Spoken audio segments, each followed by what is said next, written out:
Unlock the cinematic power of your Sony A1 and capture breathtaking slow motion like never before.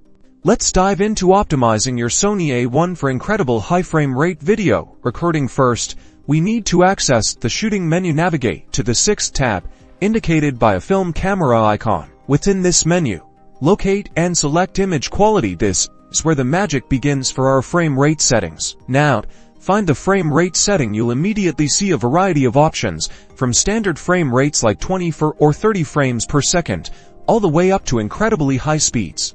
For stunning slow motion, you'll want to focus on the higher than standard options. The A1 truly shines at 120 frames per second, and even offers a mind-blowing 240 frames per second in Full HD. When you choose 120 frames per second, you'll be able to play this footage back at a standard 24 or 30 frames per second, resulting in a smooth 4x or 5x slow motion effect. For an even more dramatic impact, select 240 frames per second for 8x or 10x slow motion transformation. It's important to note that when shooting at these high frame rates, the camera automatically sets the shutter speed to achieve a pleasing motion blur. You can also explore the scene selection mode, which offers a dedicated slow motion option, simplifying the process for you. Remember, shooting at higher frame rates requires more data, so ensure you have a fast and spacious memory card to avoid any interruptions. Experiment with these settings and let your creativity flow to capture those unforgettable high frame rate moments.